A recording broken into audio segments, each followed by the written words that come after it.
Are you playing a game? Almost. I'm gonna let them know that I'm stepping off for a bit. What was So it? they What was the can, name of this game? okay. This Ebony. Ebony. I'm letting them. This must be really addictive. You know, the problem is I'm a caretaker. And suddenly I have people to take care of again. Yeah. Like it's in your DNA, built in. Let them know I'm stepping off. Okay. So What's your character's name? consequences. Consequences. Yeah, that's what you said. All actions. It should be like fist away from your mouth. Like this. Otherwise, it's not gonna catch your voice. Okay. It has So- those filters and stuff to Yeah. remove all the background noises and stuff. So okay, so I'm going to say something. You're going to record it, and I want to hear what it sounds like before I start this. Sure. Okay. So I guess what I want to say is my name is Consequences. You know why? Because that's something all actions have, and people tend to forget that when they're doing things. Like not thinking ahead. Like what are That's- the things that bring? That's actually why I picked that as my game name. And there's a funny joke about it. So there was this guy in the game who's actually French, right? And we've had couple interactions, right? For some crazy reason, people think I'm charming. Ridiculous. But he said he wanted to tell me something, but he didn't want to hurt my feelings. Apparently, how I spelt my name originally, it was Con, space, and then sequences. So Con was like the first name sequences. He's like, in French, Con means idiot. Idiot sequence. Yes, right. So he's like, he met me and he thinks I'm a really decent person and, you know, I'm charming and this and that. And it really pisses him off to hear people call me idiot.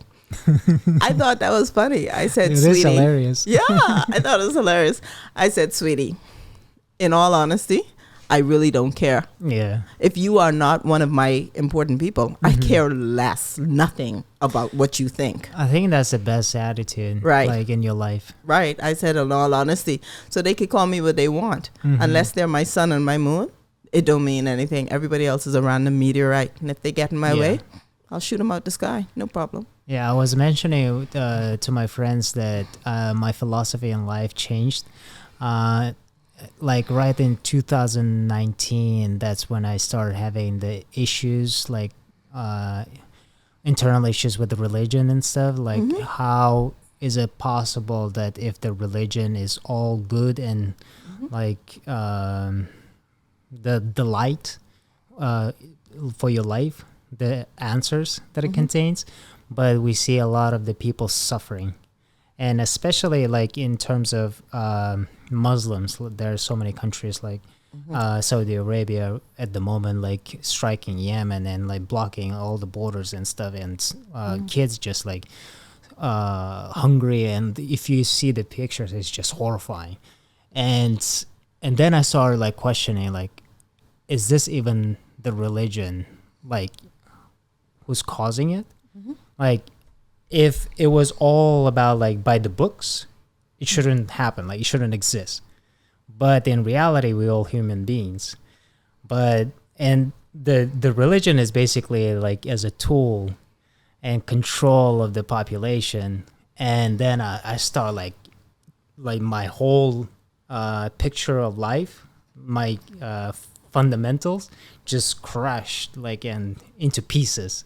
And then I started like having like depression type of feeling. Crisis, exactly. Like the crisis. And then I was like, why am I bothering? Like, why am I even thinking the people that I never met? Like, in terms of, like, I have my own goals, like a developing of my own character, like what I want to be. I just focus on that. And if one day, like if you can reach your hand and like help people, then you can do it. Until then, like, don't bother and just keep improving yourself. Okay, so we're going to end up spending a 30-minute conversation on religion because I want to share with you, right? Yeah. In all honesty, let me tell you, I tell people this all the time. You may not think so, right? But I consider myself a Christian. You know why? But here's the thing. I may not go to church. I may not I may not be your stereotypical Christian. But here's what I know. I know you're born alone and you die alone. And when you are dead and you stand before judgment, before God by yourself.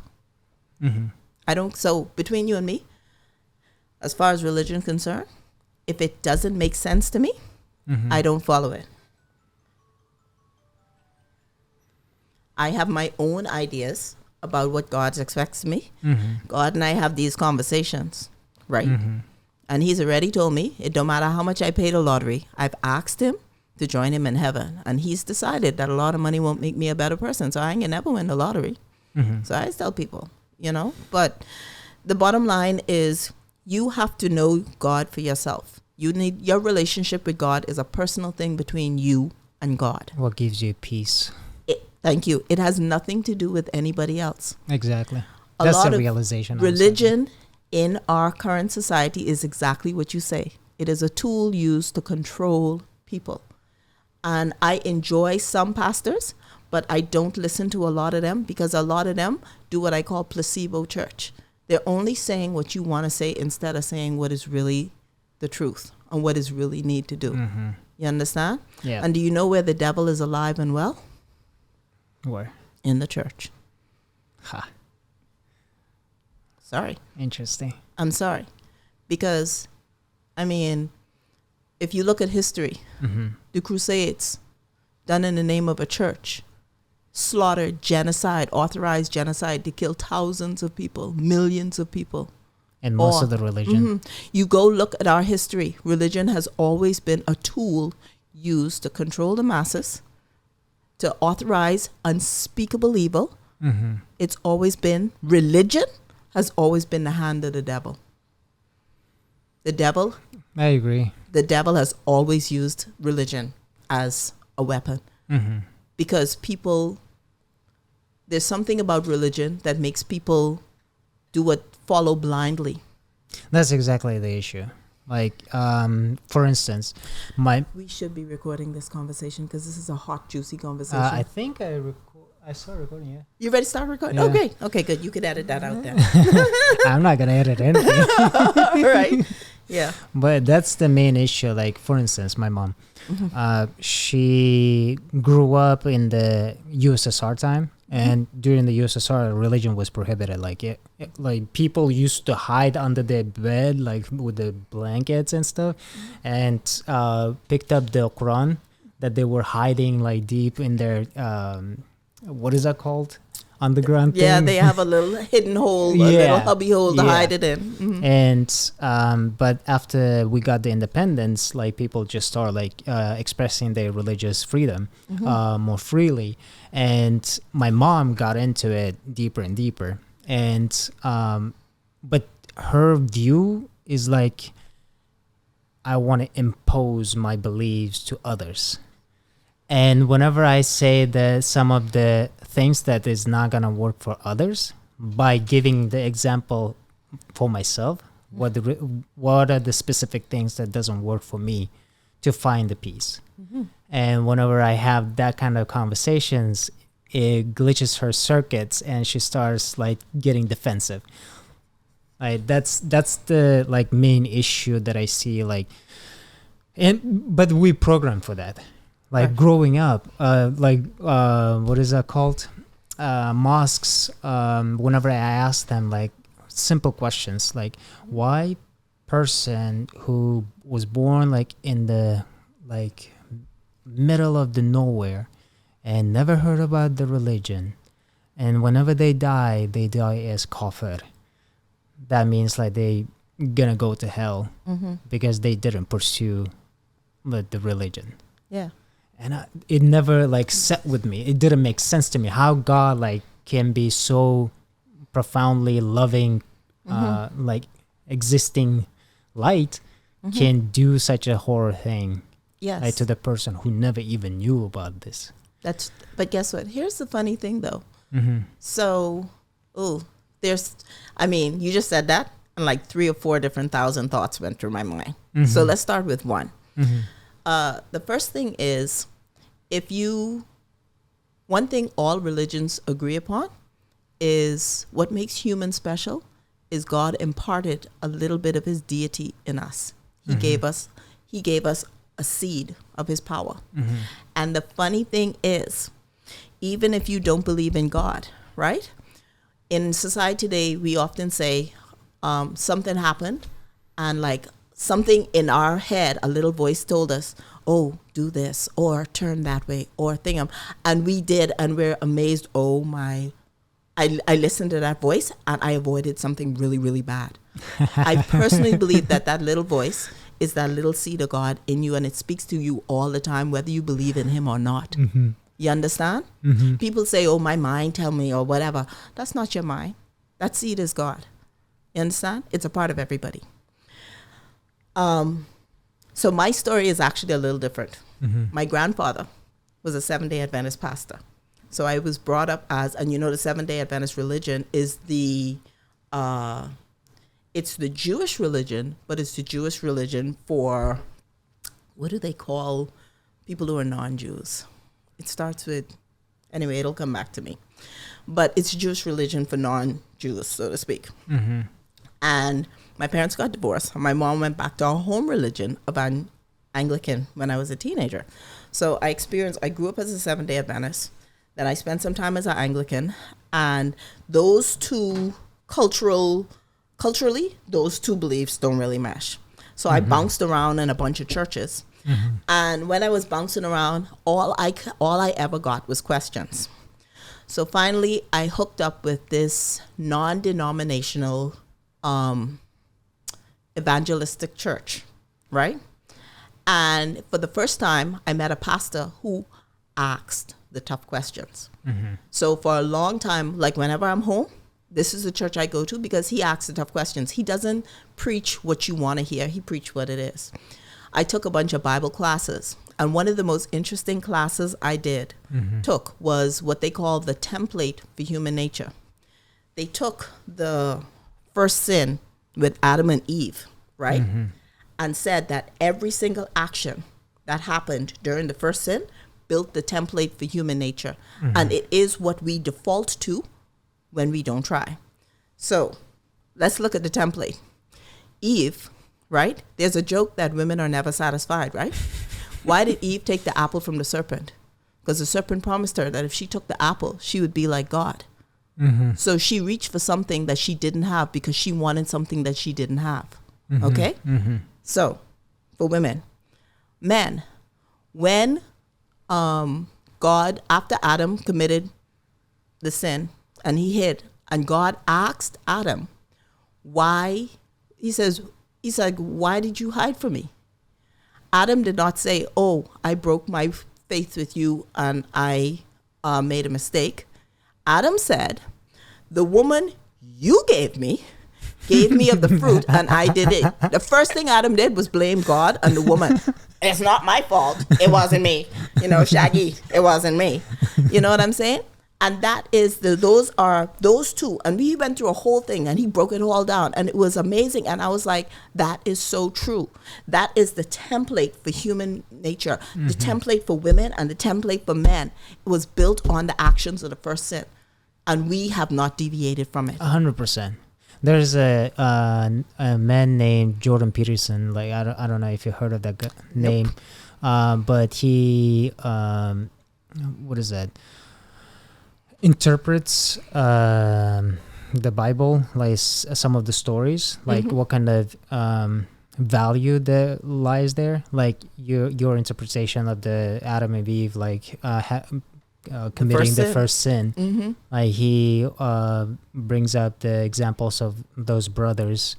What was their name? Cain and Abel. When Cain, like I don't know which brother, but they had to sacrifice something. Both of them had to commit. I'll tell you the story. Yeah. Both of them, God demanded a sacrifice, and He asked for a specific sacrifice. Abel was a shepherd, and he gave God what he asked for. Cain says that I'm a farmer, and my sacrifice should be the fruits of my labor, not what you think I should give you. You want me to kill an animal for you? But I would have to get an animal from my brother. That's not the fruits of my labor. Mm-hmm. So he offered the fruits of his labor, which was his farm goods, and God did not accept his offering. Mm-hmm.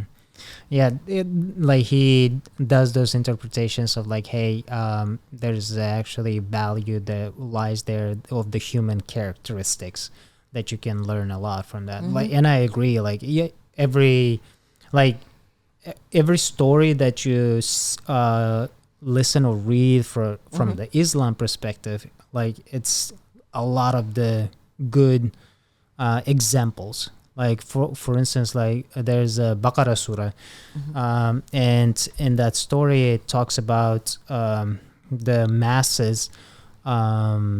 There's some kind of issue like illness or something. Like I'm not sure like the details, but the general story is that the prophet says that we need to sacrifice animal, and it's like, and they ask like what kind of animal, cow, and the masses just like keep digging their toes like and start questioning like what kind of color it needs to be, what kind of horn it needs to be, what kind of hoofs that it needs to have, like what kind of tail, what is the legs, like every single detail. And prophet details everything, and there's only one cow like that aligns with the specification. If they didn't ask all those questions, they could have just brought like any cow and it would be satisfying. But they found the cow, and the old lady was owning that golden color, like that specification cow. And whenever the masses go there and ask them like to sell her cow, and she's like, no, hell no. Like either you're gonna fill up with money, like you're gonna kill the cow and fill up the skin of the cow with the money, then I will exchange it. Yeah. And they had to do that. Yeah. It's one of the craziest thing. But they asked for that. Here's the thing though. Now we get on to another subject about humans always asking for things that they don't really know or understand what they're asking for. You know what I mean? So, all right. So do you know, okay, so here's a funny thing. Do you know why humans ask so many questions? Curiosity, I think. Because we do not know the future. Do you know why Adam and Eve were kicked out of the Garden of Eden? I say curiosity. Because they could not eat of the fruit of life, which would cancel out God's command that if they eat of this fruit, they shall die. Right? The fruit of life would have given them that. In Greek mythology, you know the story of Pandora?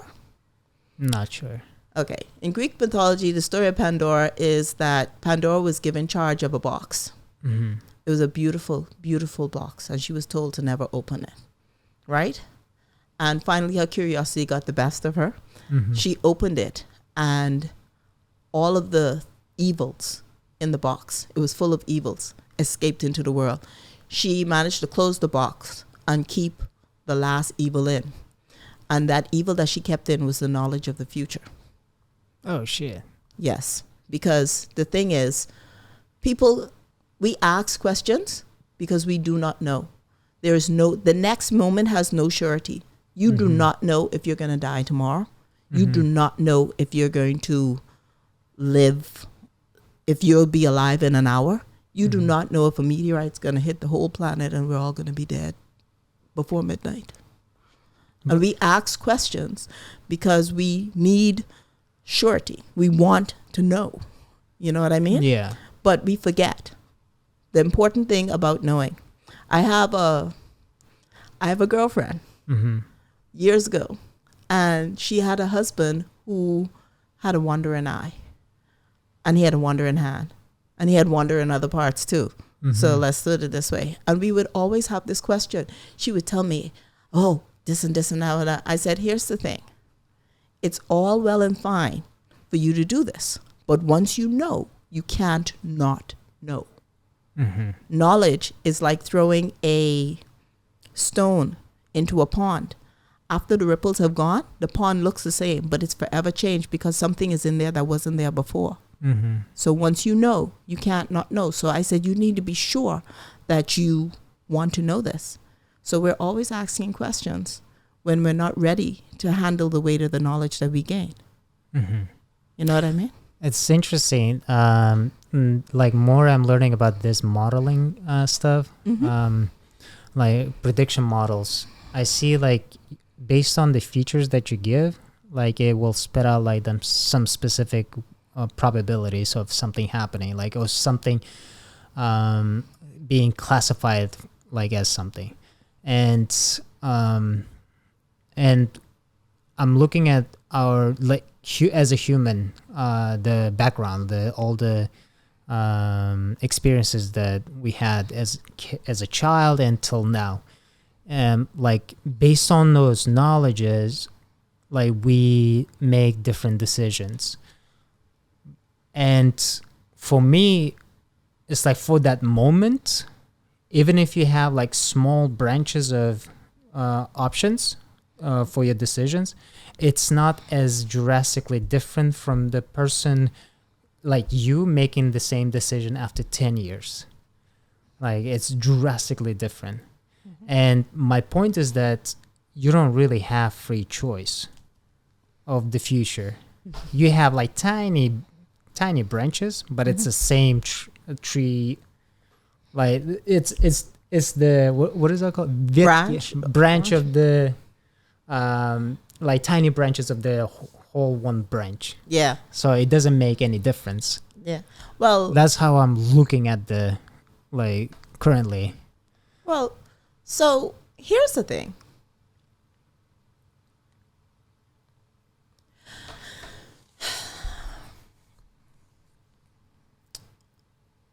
I don't know how to say this. Okay? So let me say this. For me personally, right? I very rarely hold myself to the world's standards. I set my own personal standards for who I want to look in the mirror. Because, you know, have you ever done an exercise where you stand in front of a mirror and you meet your own eyes for 5 minutes? You know, I need to be able to look myself in the eye and not be ashamed of myself. That right there, that is my guidance for my choices. If I'm going to do something, if I'm going to be ashamed of something I'm going to do, if it's something that going to make me ashamed of myself, I won't do it.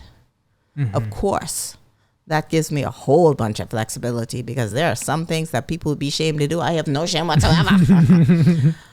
But I say that to say, when I make my plans, I can't tell you how many times in my life I have made plans and I have said that this is going to happen and this is going to be and this is going to happen and this is how it's going to be.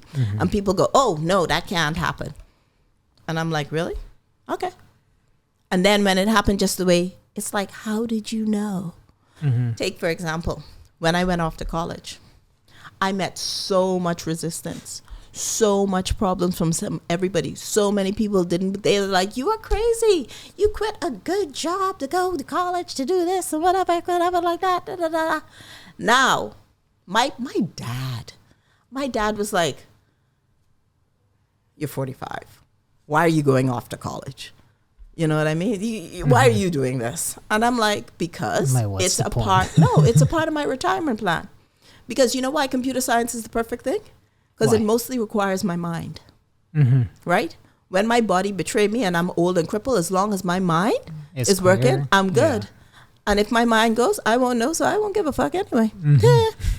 But the bottom line is, with everything that's happened in the thing, now my family and most of my detractors, they're like, how did you know that the world was going to change like this? I'm like, I did not know. But I did speculate that it was a possibility because I could see the way technology was going. And I don't see technology being deep sixed anytime. I don't see it decreasing. I don't think it's going to slow down.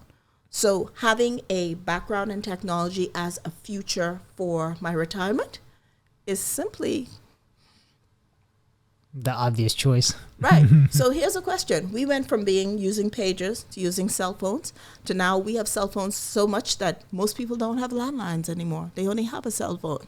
So does that look like we're going to stop using technology anytime in the next 50 years? It's an exponential growth for the technology. And how can you not? Here's what was kill me. I don't understand how people can look at the same thing that I'm looking at and not see it. I don't understand how they can not take a look at what is happening in our world. Look at how things are changing, how they're integrating technology into everything. You have a bloody smart fridge. Your fridge will tell you, we do not have any milk. How is it possible? Yes, but I mean, here's the thing. And you can see this happening, and you can't imagine that it's going to be. Yeah, I agree that a lot of us, we experience those things. Like we see something around us, we just don't give that much of attention to the detail and not realizing things are happening, things are moving like faster than we think it is. And I think for my dad, he was so curious about technology. He even when the new Pentium 1 came out, he went to the store, he spent a lot of money to buy that computer and bought that for me. But while I was learning how to use it, he was already on fire. He was just going and playing the Doom, the old games, the 2D versions, and he was having fun.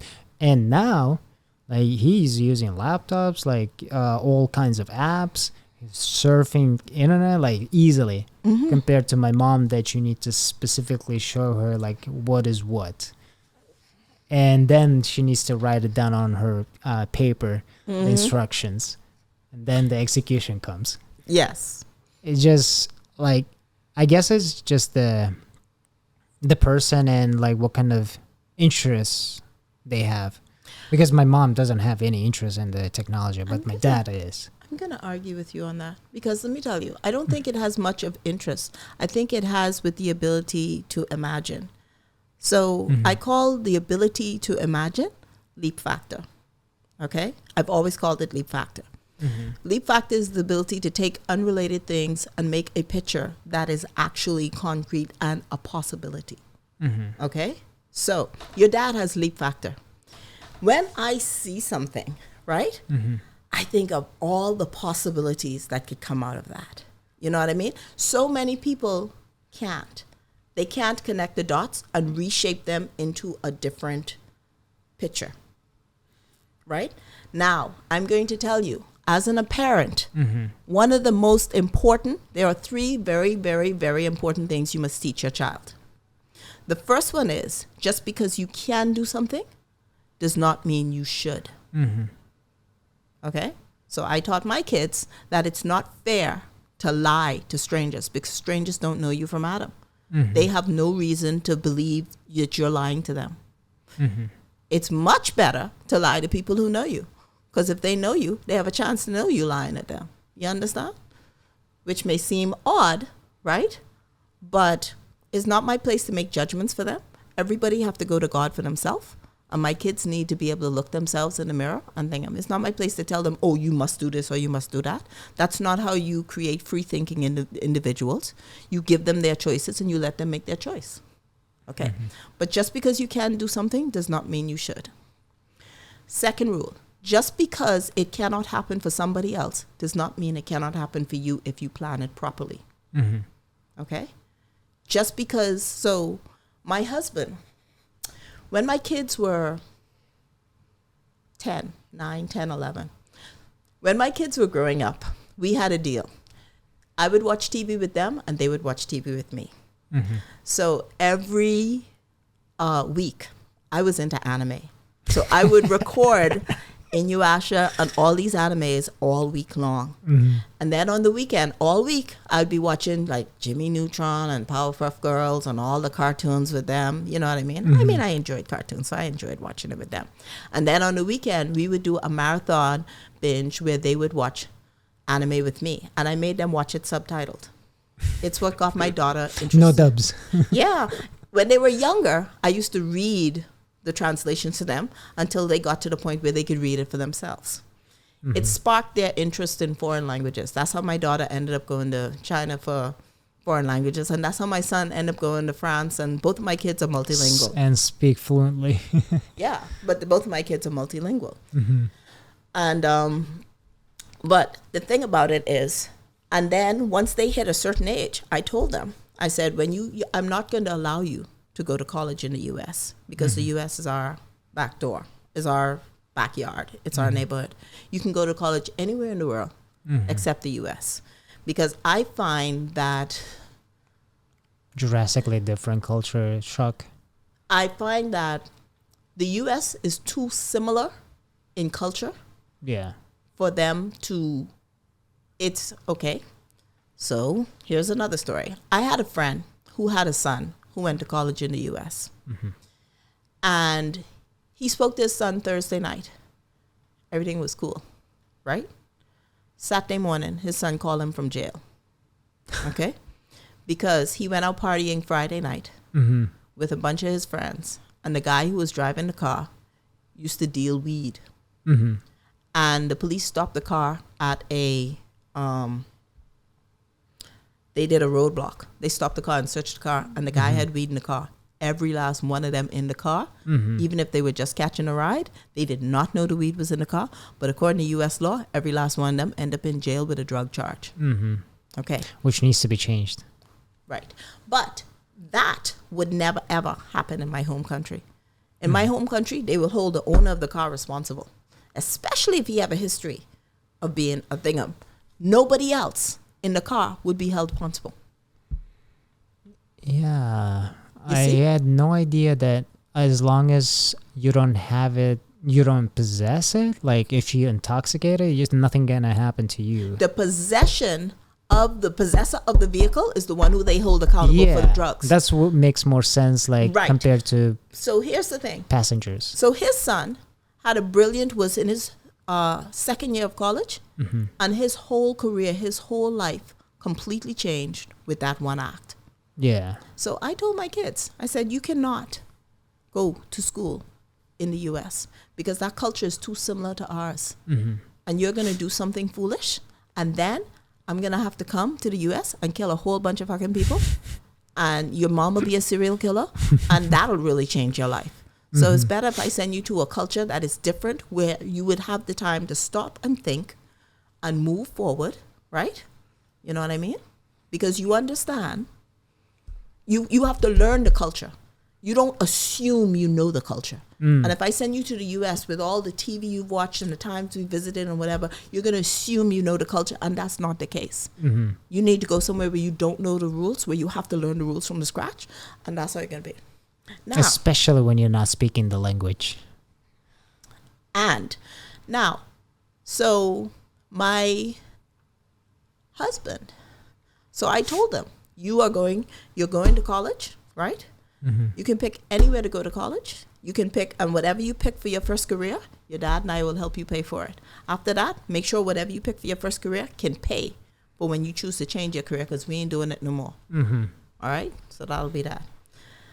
Now, the funny thing is, I didn't find this out at the time, right? But I told my kids these things.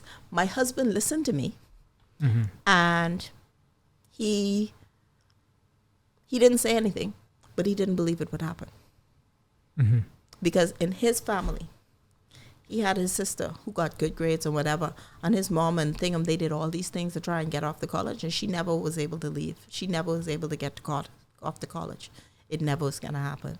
So he did not believe that we, not making a whole bunch of money, not having a bunch of things, that it was going to happen for us. But I want you to know, I thank my husband, because even though he did not believe, he never said anything. He kept going. I told him this was the plan and this is what I need him to do.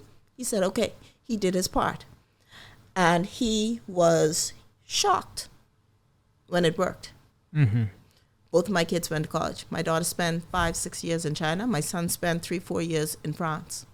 And both of them went off to college. Both of my kids he is all of my plans, because I was always a planner. I had planned that we would be debt-free by 40. We didn't get debt-free till 46, but still. In Uzbek, we have saying,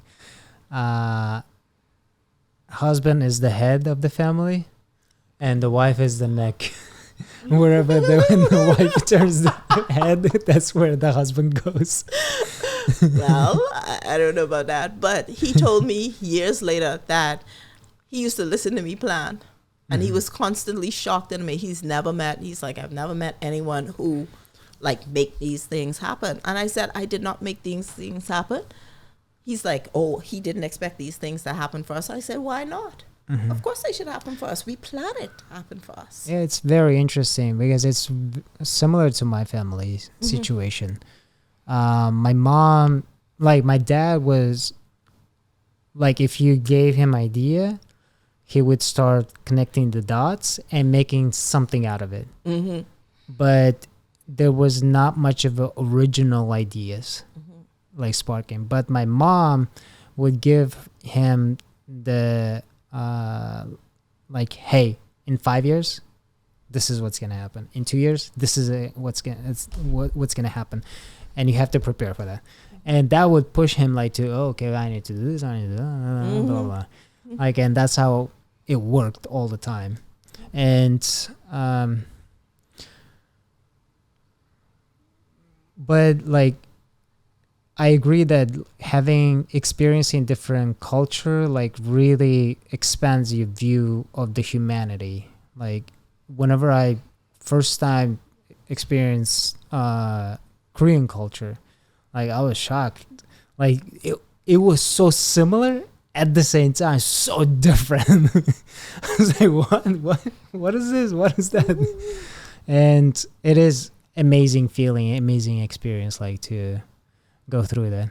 Yes. And it just one story like came to my mind earlier about the religion thing. I just read this morning that Mormon church was on the secretary what is it, SEC investigation for trying to hide $100 billion investment portfolio from the taxation.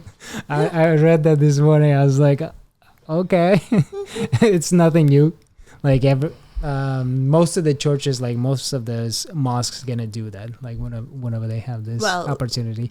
It just like came to my mind earlier and I had to like, get out of that. The funny thing is, historically, churches have always been a form of government, and they don't feel like they should be governed by the government, which is funny because almost all religions say something along the lines of render unto God what is God's and render unto Caesar what is Caesar's.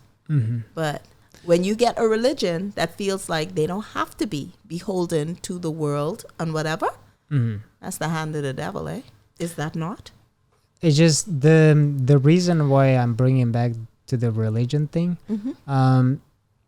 So for US, like as a foundation, separating the church from the state is one of the requirements, right? Like for being the US.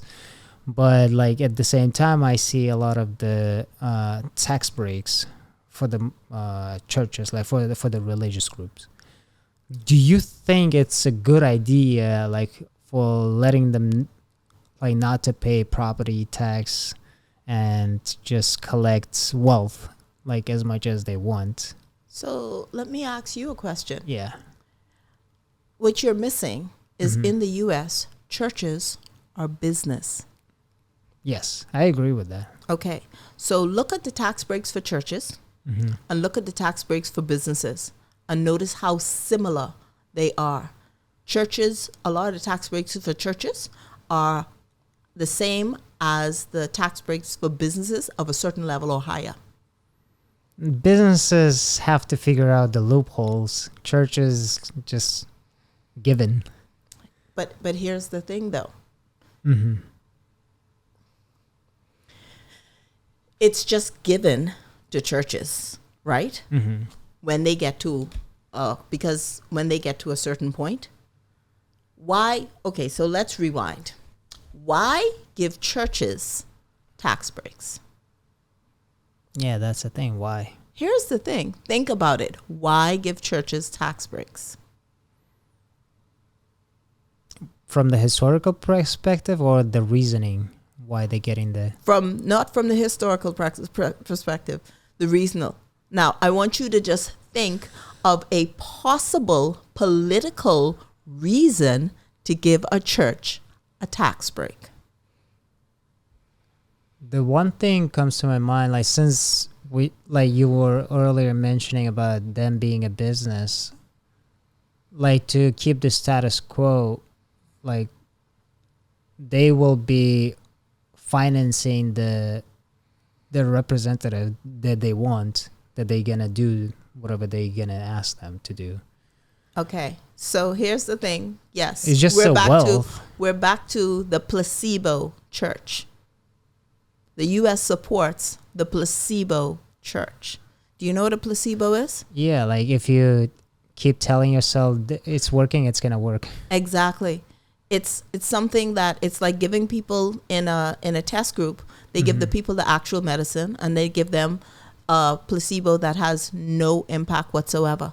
And if the people believe that they were given the real medicine, sometimes it works. So people believe. So now we're getting back to and people pushing it. Yeah. For them why to the have churches have tax breaks. Because here's the thing. Increasingly, our society is becoming a place where they do not want you to think. They want you to react. They want you to do as you're told. They're not interested in free thinkers. There's a conspiracy theory there. And there is actually, okay, so here's the thing. I'll tell you later. I know there are a bunch of, let's not get me started on it. Because I wanted to call this unpopular opinions for a reason. But let's just say that churches nowadays are a placebo. Churches nowadays tell people what they want to hear. Churches nowadays are one of the tools being used to shape a society full of sheep. Which has always been a case. It has always been the case where churches have been used to control people. Right? And that right there is the hand of the devil.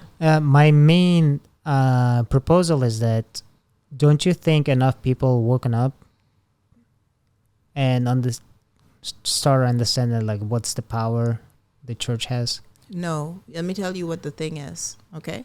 So, and I myself am guilty of this. All right? The thing about it is we no longer have a society where people are self-sacrificing. Not even me. I will sacrifice myself for my family, right? But I'm not sure I would sacrifice myself for my country. You see? So here's the thing. The thing about it is the people who are seeking power, right, are not seeking power to make it better for anyone but themselves. You know who's the prime example? Trump. Trump. Yeah. Trump, out and out.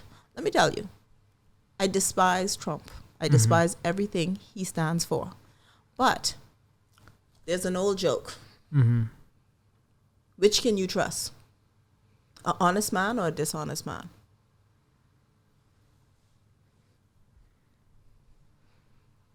Trust is something really hard to give.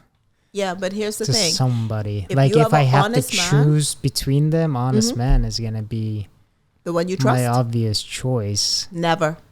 The only one you can trust is a dishonest man, because without fail he will try to cheat you. The honest man, right, will screw you on a point of honor that you have no idea. But that is means coming. you're not trusting dishonest men. No, you trust him to try and screw you over and rob you, because that's what dishonest people do. Oh, okay, so you okay, I You see. trust I the see. nature of the beast. I thought that the trust was in terms of like they're not gonna do anything bad. Oh no. I'm like, dishonest man, you're never gonna trust When you were talking about predictive modeling, right? Yeah. Right. So here's the thing. I trust that Trump will lie to me and do what's in his best interest. Mm-hmm. You can't trust honest people. You know why? Because honest people have their own personal code of honor. And you don't know if their personal code of honor aligns with your personal code of honor. And they will screw you on a point of honor. But And you will never see it coming. do you think there's any politicians that exist that is not dishonest? Yes. Like, I don't feel like there's any honest politicians I disagree. out there. Maybe one or two. Exactly. But here's the not thing. all Let's of- put it this way. If there weren't any honest politicians, the world would be in a much worse state than it is. Think about it. The proportion is decreasing, right? But can you possibly imagine how much worse the world can be? I feel like it's just two heads of the dragon. They really want power. And they're serving the same thing. Like, they're serving to gain the power. And that's what stops them from moving, like getting worse and worse.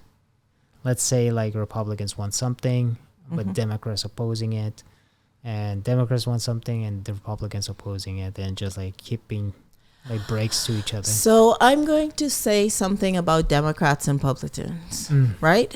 In all honesty, they're in bed together and It's the they're making same children. thing. Yes. It's two dragons. It's just Yes. same body. they play like they are against each other. Okay, so here's what I learned from Obama being in power, right? Do you know why Obama being in power was a problem? What is that? Because he was not the chosen one. Wasn't it Hillary that was supposed to be president at that time? The parties But he crushed chose who they were going to support. Obama got in power by the people's choice. I agree. All right. That was the... And that's why Obama's time in power was so messed up. That is why repeatedly, multiple times, over and over and over, the Democrats and Republicans voted against their own best interests to undermine Obama's authority, to undermine Obama's rule. People like, oh, Obama was a horrible president, whatever, et cetera, et cetera. And I'm like, you are trying to judge the symptoms without looking at the disease. You know what I mean? Every single thing Obama tried to do, if you notice, the world is on a path. The current political structure has the world on a particular path. It is attempting to get people to a certain point, right? Obama interfered with that plan. And almost, if you go back and take a look at everything Obama did for the 10 years he was in power, it has been, most of it has been undone. All the positive relations he built for the U.S., right, with other nations all over the world, what happened? Trump managed to undo them. 10 years of work in less than a year. Did he not? All the positive profile that Obama gave the U.S., all the good positive benefits that Obama did for the American image, Trump undid immediately. Like A lot of the I had rules some that- disagreement on that Obama did like only good stuff. No. There were a Hold lot on, of wait. Let me just say this. Yeah. I'm not saying Obama did only good stuff. All right? Because the problem is he was an honest man. And you cannot trust Honest man. man because you need to know their code. If you don't know their code inside and out, you don't know how they're going to screw you. Okay, so let me give you an example. So one of my friends and I continually have a point of contention, right? Where she refuses to buy or drink Starbucks coffee, right? Because she says Starbucks robs the people that they buy the coffee from. They buy the coffee for $3, including shipping, and sell it for $20. And she's like, how do they expect the people to get a better life with them robbing them all the time? And I say to her, You have a choice. no, I say to her, here's the question. Your definition of a better life may not be their definition of a better life. When you say you want to improve someone's life, the first question you should ask them is, what do you think will improve your life? People always think that giving you my life will improve your life. But that's not necessarily the case, because that doesn't say, who's to say I want your life? Who's to say that I want what you have? I may have my own idea of what my future is. And you really want to improve my life? Ask me what would improve my life. Give me what would improve my life. Because maybe computers would not improve my life, right? But farmland and a dozen horses and half a dozen goats and chickens would. Because I don't want a computer life. I might want a farm life. So maybe you should stop trying to give me what you think I should have and give me what I want. You get me? All right. So now let's bring this back. So I'm not saying that Obama did only good, because he was guilty of giving people what he thought they should have instead of what they needed, instead of what they wanted. You give me that? You get what I'm saying? And there's more evil done through giving people what you think they should have instead of what they actually need than you could ever believe. If like there was some stuff like it was basically glossy apple, rotten inside, like some of the policies that he did, like especially the overseas ones, because those are the ones that we've been seeing living in Uzbekistan, like have seen the effects. But like what was happening in US, I have no idea during Obama. I wasn't here. But people criticize one of his good things is the Obamacare, that it was that same thing, the glossy apple with rotten inside, that it was just like enriching the policymakers about healthcare.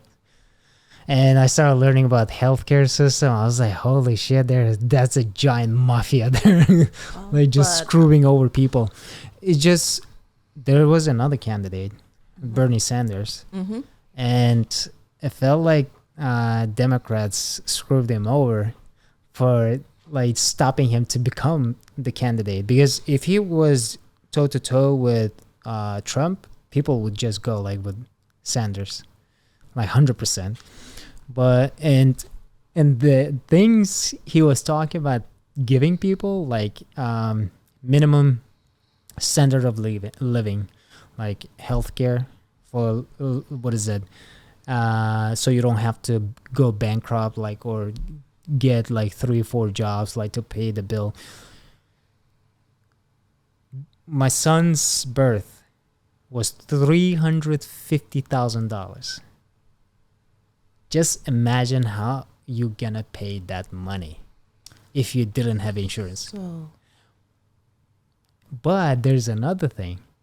Some of my friends who doesn't have insurance, and during the pregnancy you were required to have insurance by the state. And I whenever I talk to them, they paid like $500 or $1,000 out of pocket, and the rest was covered by the insurance that was provided by state. And it just, like, for Emily, it blows her mind. Like, how is it even possible? Like, I'm paying $1,000 a month every month, like for the whole 3-4 years, and I'm ending up like paying whatever the amount it was for the out of pocket, compared to the people who never had the insurance. And like the unjust, or not unjust, like weird situation, unbalanced, that's what I would say, I'm going to Dallas say thing. one thing before we move forward. Mm-hmm. I will tell you, right? If you do your investigation into healthcare, Mm-hmm. you will find out that the original proposal that Obama submitted Mm-hmm. was nothing like what was finally passed. For sure, any policy like that. Exactly. So here's the thing. The lobby is just gonna keep adding and adding and adding. What they did was they took his golden apple, right? Mm-hmm. And they cut everything out of it that would benefit the people. And it just ended up being, he wanted to do something good. Mm-hmm. But in all honesty, he was nowhere near prepared for the level of resistance Mm-hmm. he would meet. He had no idea what he was stepping into, and he stepped into it unprepared, and they gutted him. They gutted him. So I will tell you, I don't care what people say. I will always respect one thing about Obama. Mm-hmm. Obama really, really, really he took that position to help people. And they didn't allow him to do so. No president done those type of stuff. Like could have done like whatever they were believed to do once they get the job. Only what is that? Roosevelt? That's not true. Here's the thing. Like The presidents who have done what they wanted to do when they get the job Mm-hmm. have done it deceitfully. So let me tell you something. Mm-hmm. So do you know that the changes that Trump made to immigration are still being found out? What immigration? The changes that Trump made to Okay. immigration What kind of changes we're talking are about? still being found out. For example, I have a friend who went to school as a nurse, Mm-hmm. right? And while she was going to school as a nurse, she married a American. And when she got out of school, she didn't apply for OPT Mm-hmm. because she was in the process of applying for her green card, Mm-hmm. right? And while you're applying, you can't work, right? Okay. Right. She was promised that because she was a nurse, which is a needy thing, because she was a bunch of different things, she fell into 3 categories for expedited, right? Mm-hmm. When she applied for her nursing and she applied for the expedited, do you know what they told her? The shortest amount of time they could cut it down to was 6 months, Mm-hmm. according to the new rules. But until 6 months hits, you're gonna get work authorization. She already had a job offer. No, what I'm saying, like whenever you start the process, you're gonna get the work authorization. No. That's what it was for me. Like Right. But she didn't get it. But see, the thing is, yours, right, was in process before Trump changed the rules. no, during the Trump. Right. But some of the rules, if you started, right, but your thing was not the same as hers. She was so shocked because she thought the rules that she knew said she would have it in anywhere from 60 to 90 days. Mm-hmm. That's not what happened. Even the questions were like from whatever the Trump was requesting for the immigration office, like the added questions. Yeah, like it was with that too. They've changed the thing. Yeah, I think it was what, like 2016, no, 2017, after year of Trump. Mm-hmm. I think, yeah. Mm-hmm. Well, probably they didn't have all these regulation changes for that first year. No. But later on, like it didn't. was changing. But But mine was smooth. Like compared to a lot of the people that I know, it was Mhm. so much smoother. I don't know Mhm. why. Maybe I'm a good citizen. But I want to say something, but I'm not going to say that here. Hmm? I want to say something, but I'm not going to say that here. Why is that? But it'll be a good thing. So here's the thing. Because discrimination is alive and well. Mm-hmm. That's why yours was smoother. Like me being Uzbek helps? No. What is that? Look in the mirror. What do you look like? Korean, Chinese, Japanese. That most people tell me. Yes, you do look a little Asian, but you also look. I'm white, right? Exactly. I tell that to my wife and she's like, no, you're not white. No, but you look enough like a white man. Mm-hmm. Sorry. But It my would be different. skin's super white. Yeah. That's for it sure. would be different. And that dark hair only makes you look whiter. So it would Wasn't be it different. blonde It would be make the- different if you were a different minority. Do you think that's the case? Like, I don't know, like a lot of people, like black people applying, or like First of all, Filipinos, but I know some of the Indian friends, they went through this process. Indians were having a lot of headache. Their cases, like wait time is 10 years, and he tells me like that it's mainly because of a lot of people applying from India. yeah, which is funny. But here's a funny thing. First of all, you should say, I'm not a great believer in discrimination, Mm-hmm. but I've seen that shit at work, really. Mm-hmm. And I don't personally believe anyhow, but it'll be a thing. It'll be a thing. But I'm not a great believer in discrimination, Mm-hmm. right? Because I believe if you look for something, you will find it. Yeah. I believe if you look I for agree with something, you that. will find it. But I will tell you, I've seen that thing active enough, where I will tell you, don't take this the wrong way, Mm-hmm. but you look white enough to pass. Even though you claim, The white tester. even though you look Asianish, even the flow of your hair Mhm. and the kick of your curls and whatever, Mm-hmm. it's enough white, enough to pass. Mm-hmm. So let's leave that as that. I give you example. Like, I couldn't understand why people in Chicago were complaining about police, Mhm. because I worked as a cab driver there for a year and a half, and all the interactions that I had with police was positive. Mm-hmm. Like, I never had issue. But at the same time, there were a lot of like people from Arabic, Arabian people, like Mhm. African, like dark skinned, like cab drivers, and they had the same thing. Like, they never had negative interaction Mm-hmm. as a cab driver.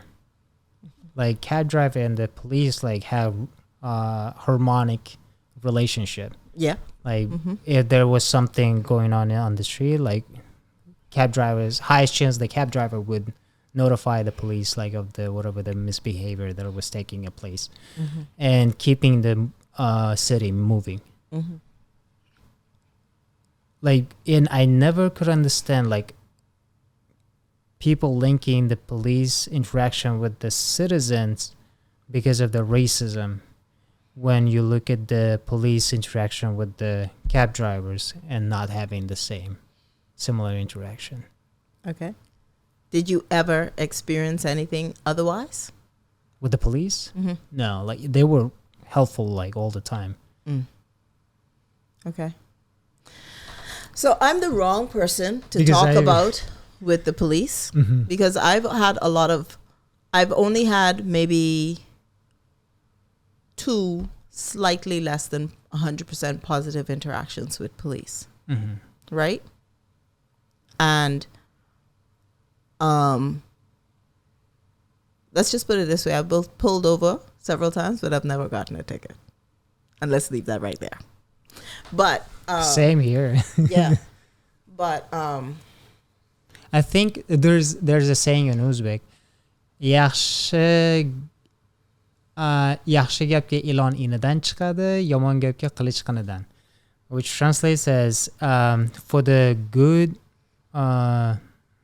good words, even snake will come out of its the the hole, and for the bad words, the sword will come out from its, what is that, hinge? Yeah. Where Yeah. the sword is. The sheath.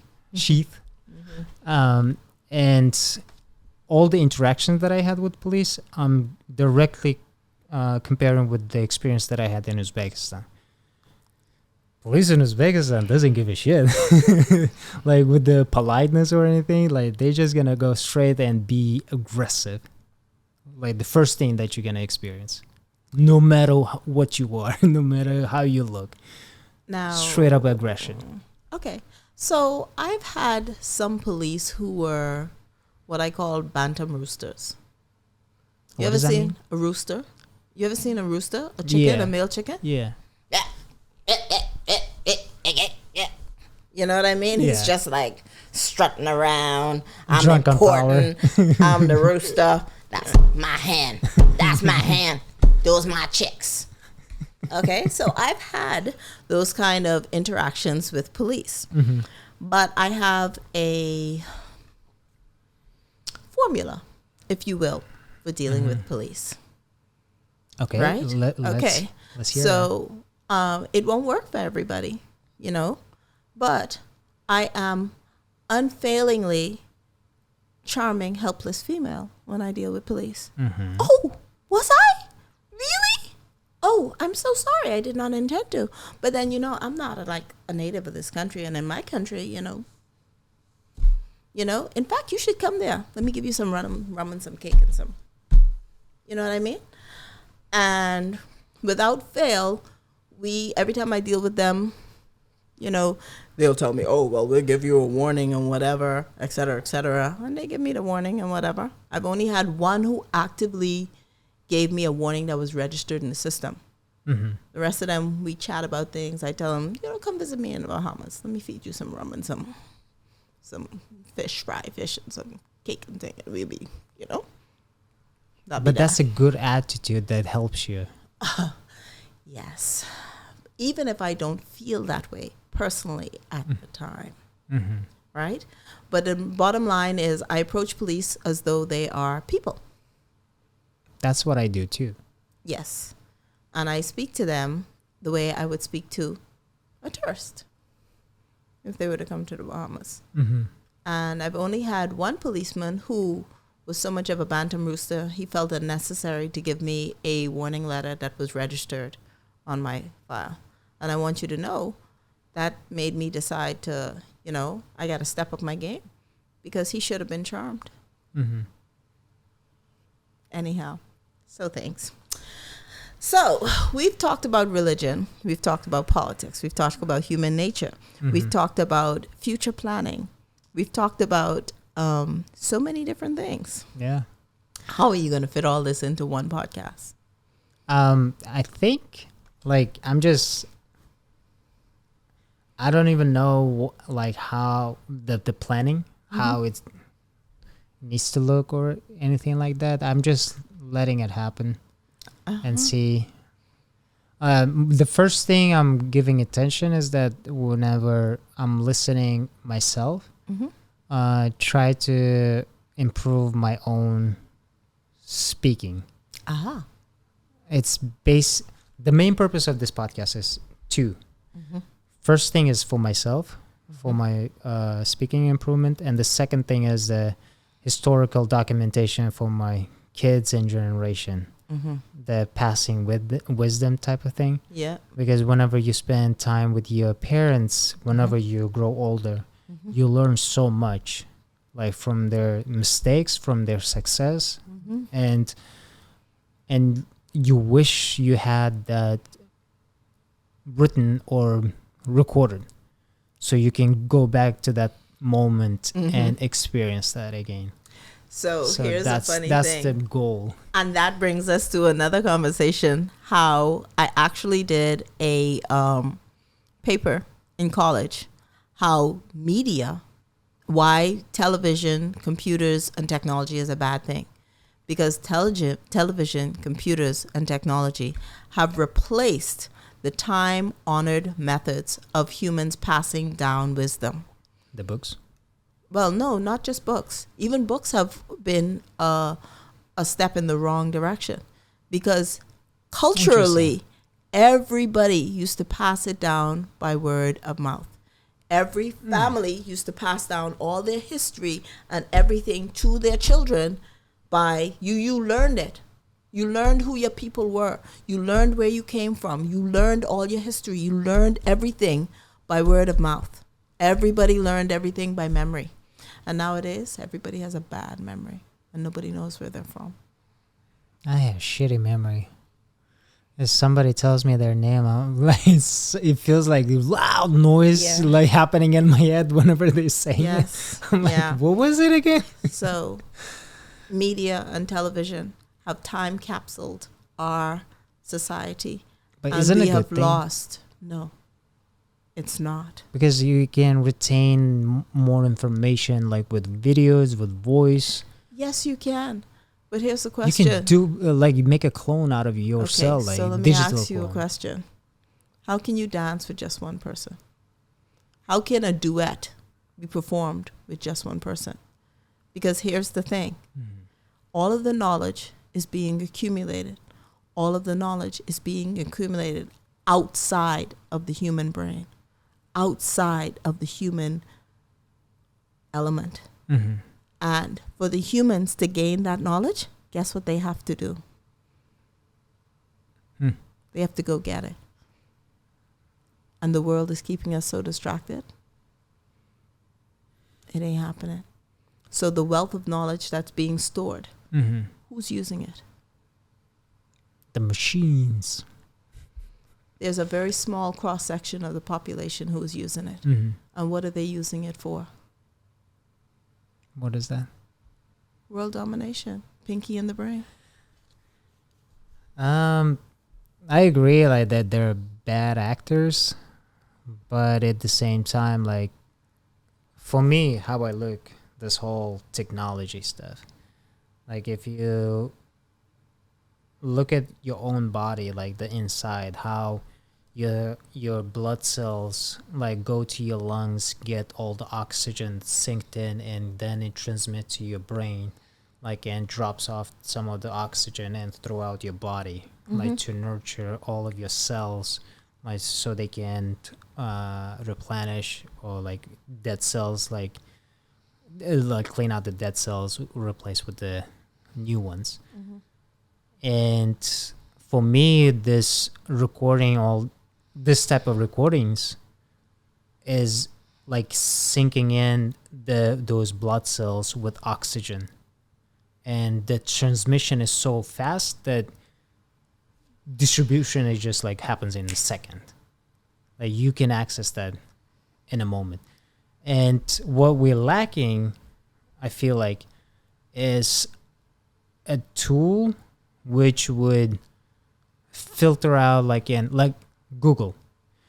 Whenever you Google thing, it will go through this HTML, scrap the website, and match the words that you were asking, right? But there's no such thing for the videos. But it's happening. Like, there are some tools that exist, and it's still under development. Like ChatGPT, like, is for instance. Like, you can give like any of the situations, and it just like builds out like whatever that you're saying. Like, it can also be used like as, okay, take this video, turn it into transcript, and pull the information out of it. And by that, you can see what's the idea that population is having, what's the mood of the population. Like, if you look at the social media, they have the behavioral testing stuff, right? And you can do the exact same thing for this video stuff. That's how I'm seeing. Like, that's where my dots are connecting. Okay. It's easier for people to express themselves with a long format of conversation compared to social media. And it's going to be better accuracy of predicting what's the state of the population. I want you to know, I love you, right? Yeah. But you are nowhere near suspicious enough. So let me ask you a question. I'm too well-hearted. No, here's the thing. Here's the thing, though. What's that? Do Have you ever read the Google contract? No. Are you aware that every single search on Google becomes, the minute you search, it becomes Google's property? I mean, like, it goes to their database. Yes, it does. So, you learned this in college the same as I did, right? Mm-hmm. Do you know that when, was it bird flu? Which was it? I think it was the bird flu A. Do you know how the CDC was able to get control, the Centers for Disease Control, do you know how they were able to get control of bird flu when it started spreading like wildfire through the population? And the symptom search? Their models were not predictive enough. Do you know whose models were predictive enough and enabled them to get control of the disease? Google. And how was it? Oh, how did they succeed? Let's put it this way. They couldn't get control of it. Google had control of it. It makes sense. They Yes. have tracking system like It on is. everything. When Google started, do you know what their original motto was? What was that? Don't be evil. Oh, yeah. Their slogan. Yes. But do you know what their new slogan is? What is that? Do you know what their new slogan is? No. Is it still don't be evil? I have no idea. But I feel like I heard they removed that slogan from their office or something. Because the original owners of Google are no longer the original owners of Google. All that power is in whose hands? The board of directors. Yeah, whose hands is all that power in, and what are they planning to do with it? Your retirement account holders. Yeah. Well, here's the thing, though. Here's the thing. But I see what you're saying. Right. So what I'm trying to say is technology. So I have this running whenever I go home, Mm-hmm. right? And I get my friends over, and we eat and we drink, Mm-hmm. right? I have the apocalypse conversation. Mm-hmm. Here are the movies. Have you ever watched In Time with No. Justin Bieber? Is it? No, not Justin Bieber, Justin Timberlake. Whenever they're running out of the time. Yeah. Yes. So In Time, Terminator Saga, Mm-hmm. right? Any one of the natural disasters Mm-hmm. movies, right? And Independence Day. Mm-hmm. So, 4 apocalyptic possibilities, Mm-hmm. Scenario.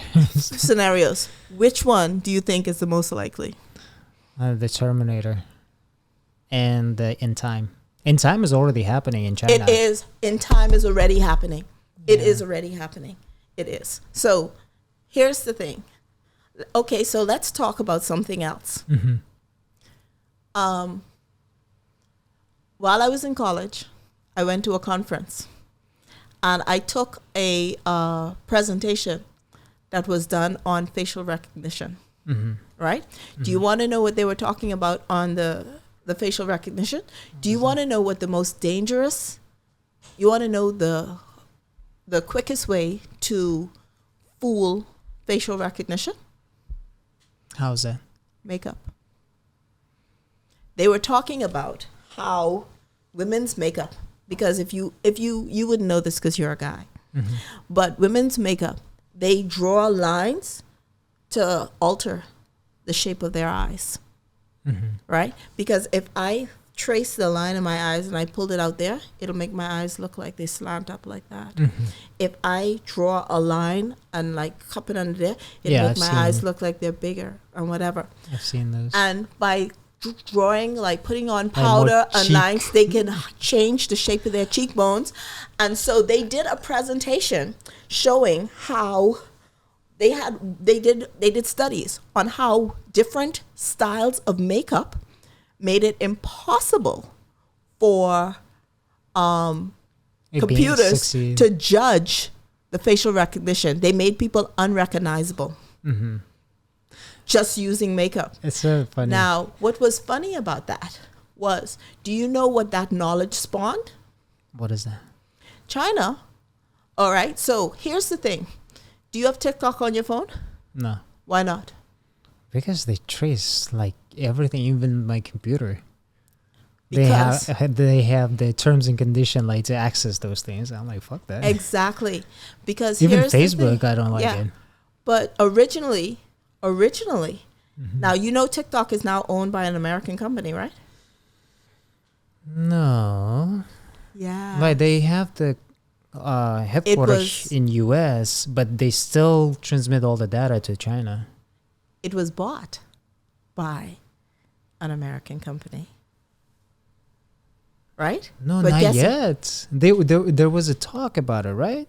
No, it happened. That they still It like. happened. But here's the thing. Did I miss it? Yes. Because I've been hearing about banning or selling like options for TikTok Right. TikTok was sold.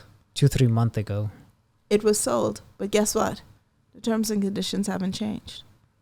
Okay. So who's collecting that data now? Here's the thing, though. Do you know what China was doing with the data that they were collecting from TikTok?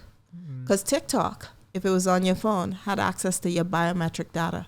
If you use your face or your fingerprint Exactly. on your phone, Have an TikTok had access. that.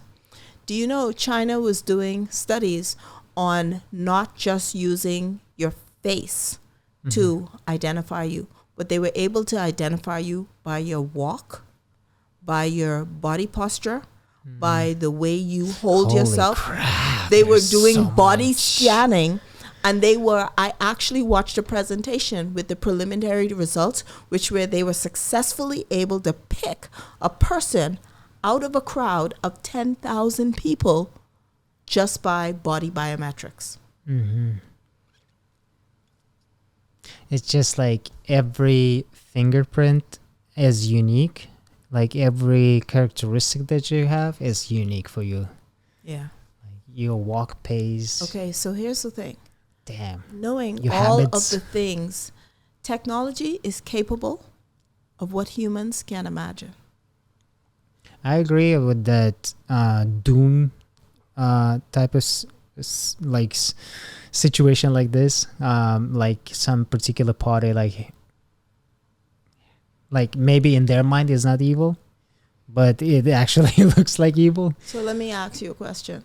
The person who invented dynamite, why did he invent dynamite? Did he invent it to be used in war to blow up people and kill people? No, wasn't it about like cave mining? It wasn't even mining. No? He wanted to clear his pasture. His farmland had a lot of rocks. And he didn't have the manpower and the animal power to move it. So he's like, oh, if I could blow them into small pieces, then it'll be easier to move. Mm-hmm. So, you know what I think? When he invented dynamite, Mm-hmm. he never knew that dynamite would be the great-grandfather of napalm. The atomic bomb.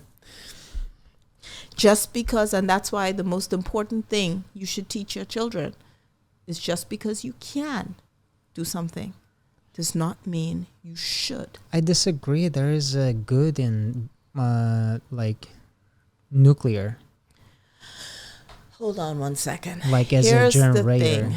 A lot of people, take for example the internet. Mm-hmm. The internet was invented to do what? Transmit the data fast. Share information.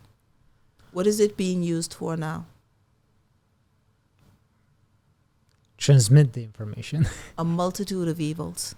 Every tool. But there Is- isn't it? They're good in there. Yeah, Too? yes, but here's the thing. What people fail to understand is Mm-hmm. man is good and evil. I agree. For every person that wants to use something for good of humanity, you got how many that want to use it for good of themselves only? The ratio is high, The ratio is very high. So here's the But- thing. Now we're back to it. but what's the solution for that? Like to stop all of a sudden? Here's the Like thing. not to do anything? Do you know the guy who invented cookies? No. The guy who invented cookies, Mm-hmm. you know, like cookies in the browser and whatever. Ah, the browser. I'm Yes, imagining right. cookie. No, well, the guy who invented browser cookie Mm-hmm. came out and said he regretted inventing that Because when he see what they've done with it and how it changed, how it's being used, he says that was not his intention. This was not what he planned. He did not, he regretted inventing this because it has not been the benefit to humanity that he thought it would be. Mm-hmm. So here's the thing. Now cookies are helpful for the, what is that called? User experience. But at the same time, it collects a lot of the data, the habits that you have. Right. Cookies are not really about, the problem with technology is nobody is thinking ahead to the ramifications of what they're doing. And they're inventing faster than it can be policed. And as fast as it's invented,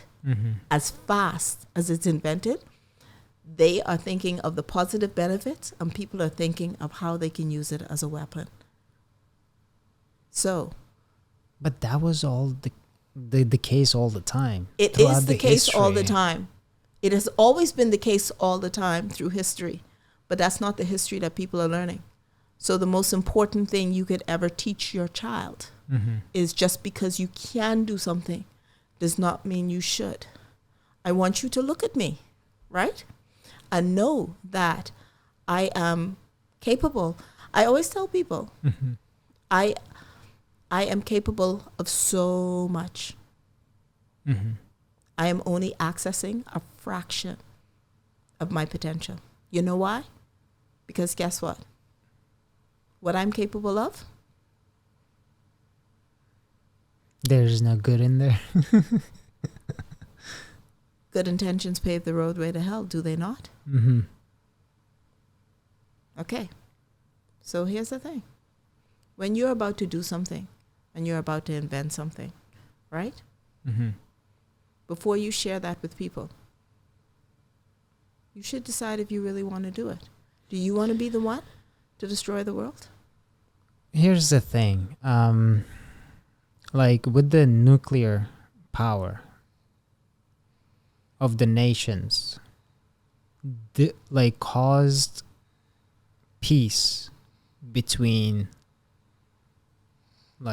giant countries. It forced peace.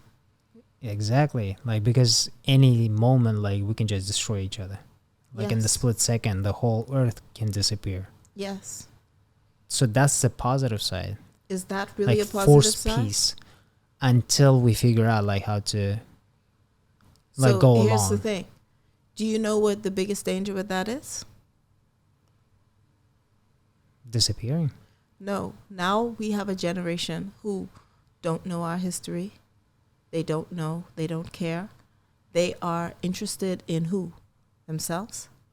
So, okay. So I want you to know I work for a healthcare organization. I see what you're saying. New generation is right. Self-centered, and one day they're gonna become the power, and what's gonna happen when once that day comes? Right. So what's gonna happen then? It's the rules that you're talking about only work as long as the people in power care enough to make them work. What happens when the people in power don't care? And we're getting there really, really, really, really fast. I work in healthcare, right? We suffered a cyber attack, right? And since then, our system security has escalated and escalated and escalated. I deal with people every day and they're like, oh, this is so stupid. Why are you making it so difficult? I'm never going to remember this and whatever. And then they keep going. And when they stop, I said, I got to ask you a question. Do you remember the cyber attack we suffered? They're like, yeah. I said, what makes you think that they stopped? What? I haven't heard anything. I said, exactly. Because we keep escalating our security because they're still attacking. The problem with people succeeding once is they think they can do it again. So we are even more of a target than we were before because they succeeded once. So are you going to do your part? I'm waiting for them to fire me for having that conversation with my cousin. But the point is that even if you had the generation of self-centered, with the TikTok generation, it doesn't mean that the whole nation is going to be like that. The whole generation is going to be like that. That's the beauty of technology and the world. Do you know why? What's so beautiful about technology in the world? Mhm. It doesn't take the world for it to fuck up. It only takes one. Because technology puts all that power in one person's hand. What do you think about Neuralink? Let's not have that. We don't have time to start that conversation tonight, in all honesty. How long have we been talking? Oh, hour and a half. Okay, so we're done. I promised you 30 minutes, right? And I gave you 90. Okay. But here's the thing. But Mhm. I want you to think about these things. Yeah. I'm impressed by your innate ability to trust in the good of human nature.